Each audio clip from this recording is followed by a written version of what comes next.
Good morning, guys. Myself, Sridhar H., working as the assistant professor in Electronics and Communication Department of Government Engineering College, Haveri. So today, just we are dealing with the basic electronics subject in that module 1, semiconductor diodes and application. In that, the session 5, that is bridge rectifier. In the previous session, we just discussed about the half wave rectifier as well as bridge.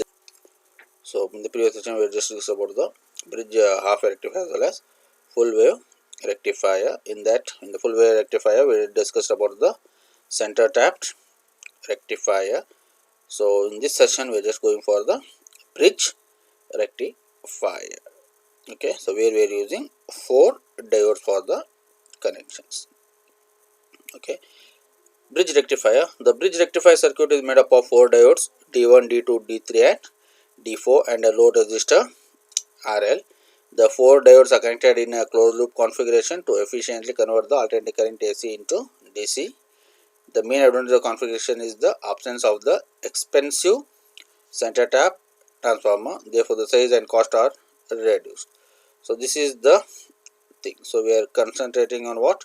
Here the center tap transformer is not been used, and we are using 4 diodes D1, D2, D3 and D4, and sometimes we will be telling it as D1 and D2, D3 and D4. See the directions D1 and D3. In this figure we have to mention it as D1 and D3 are in a same direction and D2 and D4 are in a same direction, and it is left to you. So you can represent anything. D1 and D2, D3 and D4 also can be represented. Okay, here the input signal is applied across the two terminals A and B, and the output DC signal across the load resistor RL connected between the terminals C and D. A and B are the what? The two terminals, and the diodes are being connected, and the load resistors is being connected across the terminals C and B, and the output current is being considered across the load resistor.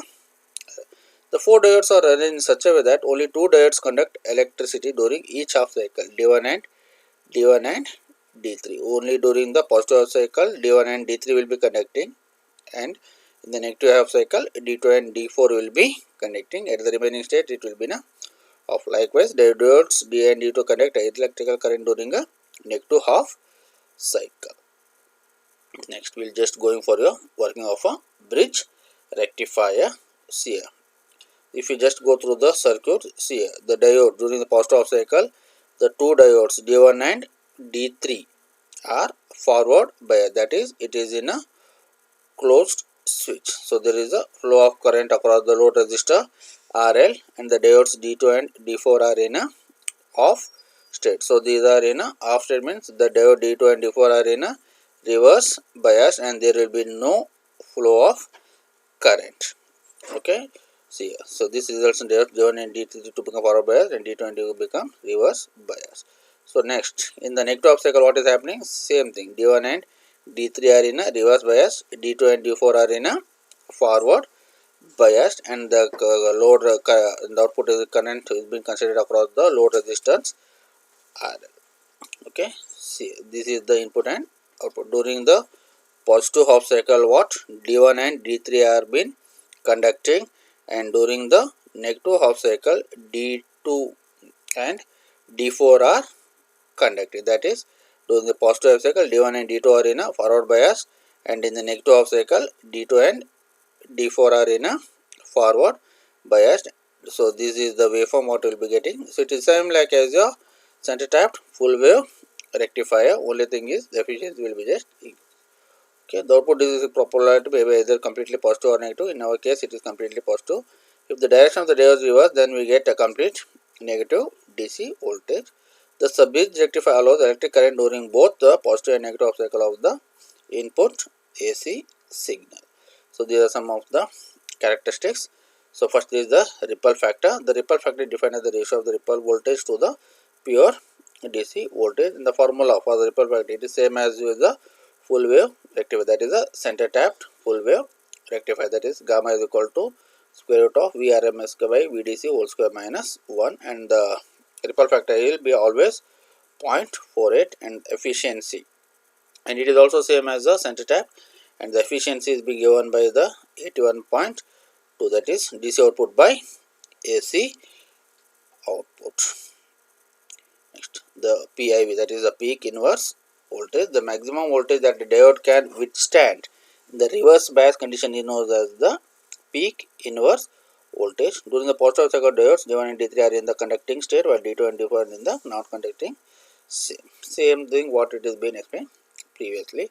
Next, so these are some of the advantages as well as disadvantages of a bridge wave rectifier. So what are the advantages? Means here we don't require center tap transformer. Okay, that is the need of center tap transformer is eliminated, hence the cost is reduced. Since we are not using the center tap transformer, the cost will be obviously reduced, and only the 4 diodes will be just arranged. The output is twice that of the center tap circuit for the same secondary voltage. See here, the output is also been twice, that is been efficiency is also been increased. The peak inverse voltage is one half that of the center tap circuit of the same DC input. The disadvantage is, though we are not using here the center tap, but we require here 4 diodes. 2 diodes in series conduct during each half of the AC. It increases the total voltage drop and losses. Okay, so now the applications of bridge rectifier, where this bridge rectifier has been applied. So full wave rectifier finds use in construction of constant DC voltage power supplies, especially in general power supplies. The full wave rectifiers are used in the power supplies. A bridge rectifier with efficient filter is ideal for any type of general power supply applications like charging a battery, powering a device like motor, LED, etc. Okay, so in any of the power supplies, so your charger batteries also will be using your bridge rectifier. Okay, so this one is the comparisons between the what we have studied, half wave rectifier, full wave rectifier, as well as your bridge rectifier. So these are some of the parameters. The first, the DC or average load current ILDC is equal to what? For half wave rectifier it will be 2 Im by pi. For full wave rectifier as well as for bridge rectifier it is 2 Im by 5. Okay, you should be remembering all this just for the calculation purpose. The maximum average load voltage VL is given by Vm by pi, and it is twice compared to half wave rectifier, so it will be 2 Vm by pi for both full wave rectifier as well as the bridge rectifier. And the RMS load current IL, that is Im by 2. So here it is for full wave rectifier as well as for bridge rectifier it is Im by root 2, and the RMS load voltage IVL LMS is equal to Vm by 2 for half wave rectifier. The same for full wave rectifier it is Vm by root 2, as well as for bridge rectifier it is also Vm by root 2. The DC load power is given by PDC. For half wave rectifier it is I square M by pi square into RL, and it is twice for full wave rectifier, that is 4 I square M into RL by pi square. And for bridge rectifier it is also same. And the rectification efficiency for half a rectifier is 40, and for full wave rectifier as well as for bridge rectifier it is 81.2, and the TUF will be 28.7% for half a rectifier, and for full wave rectifier it is 69.3, and for bridge rectifier it is 81.2. The ripple factor for half wave rectifier it is 100%, but for full wave rectifier as well as bridge rectifier it is 48%, and the ripple frequency for half wave rectifier it is 50 Hz, and for full wave rectifier as well as for bridge rectifier it is 100 Hz. The number of diodes for half wave rectifier we require only 1 diode, for full wave rectifier we require 2 diodes, and for bridge rectifier require 4 diodes. And the center tap transformer for we don't require for half wave rectifier as well as bridge rectifier, we require only for full wave rectifier. Transformer core saturation it is possible, and for in half wave rectifier, but in full wave rectifier as well as bridge rectifier it is not possible. And the PIV, peak inverse voltage, is given by Vm in half wave rectifier, 2 Vm in full wave rectifier, as well as for bridge rectifier it is Vm. Expression of the peak load current PIL is being given by IM is equal to VM into RS plus RF plus RL. IM is equal to VM RS plus RF by RL. So it is same for all the three, but only for bridge rectifier it is VM is into RS plus 2RF plus RL in the circuit diagram. Okay, only for half rectifier one diode is used across and the load resistor. For full wave rectifier along with the center tap transformer, we require two diodes along the load resistor, and for bridge rectifier we don't require center tap but transformer, but we require four diodes with the load resistor RL. Okay, see the comparison between the same half wave rectifier as well as bridge forward rectifier. So the schematic diagram of a half wave rectifier, full wave rectifier as well as the bridge rectifier. So this one is the typical means during a positive cycle only the output current is being formed, but in full wave rectifier the spikes for both positive as well as negative spikes have been getting. For in the same pattern for bridge rectifier also we are getting the same. Okay, so what we should be requiring maximum in this half wave rectifier, full wave rectifier and center tap bridge rectifier is number of diodes, that is for half wave it is 1, for full wave it is 2, that is center tap, and for bridge type it is 4. Transformer necessary, for how is it transformer necessary for half wave rectifier? No. For bridge rectifier also it is no, but for center tap it is yes. The maximum efficiency for half wave is 40.6%, and for full wave as well as for bridge rectifier it is 81.2, and the ripple factor it is 1.21 for half wave rectifier and 0.48 and 0.48 for center tap full wave rectifier as well as for bridge rectifier. Output frequency is Fin for half wave rectifier to Fin for both center tap as well as bridge type. Peak inverse voltage it is Vm for half wave rectifier as well as bridge type, but for center tap it is 2 Vm, that is V1 plus V2. Okay, so we're just going for this problem. Okay, for a bridge rectifier.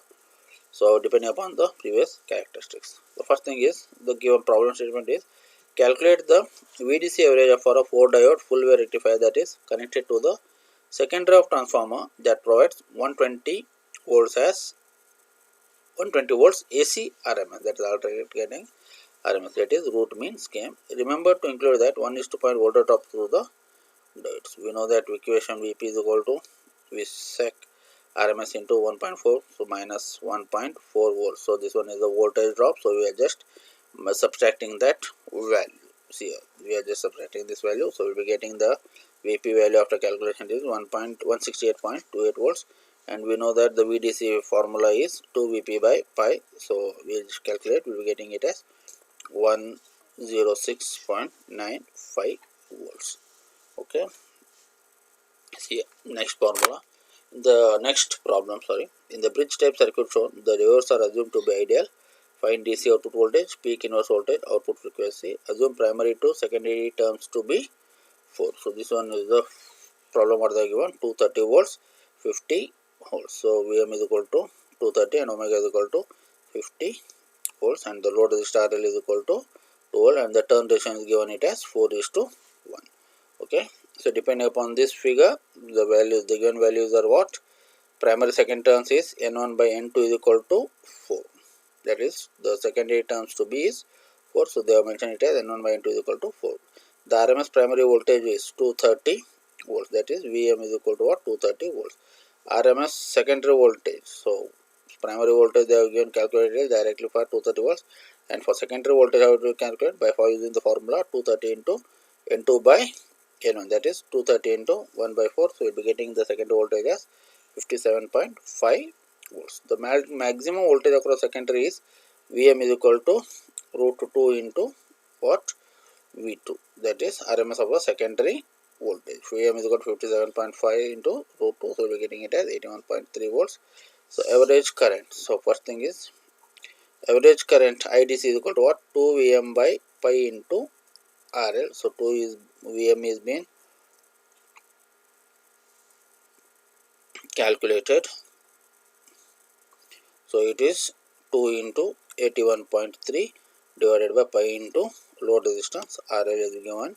So we will be getting the value it as 0.26 amps, and the DC output voltage VDC is equal to IDC into RL. So we will be getting it as 52 volts. Next, the peak inverse voltage of a secondary voltage, that is PI is equal to VM, that is 81.3. So whatever the VM value will be calculating, PI will be the same. So PI is equal to VM, that is equal to 81.3. In a full wave rectification, there are two output pulses for each complete cycle of the input AC voltage. Therefore, the output frequency is twice that of the AC supply voltage, that is F0 is equal to 2 into Fin, that is 2 into 50 is equal to 100 hertz. Okay, so in this session we have just discussed about the bridge rectifier. So where we require 4 diodes, we have just compared the 3 rectifiers: half wave rectifier, full wave rectifier, as well as bridge rectifier, and we have just calculated the problems on bridge rectifier. So this completes your rectification, that is the session 5, that is the bridge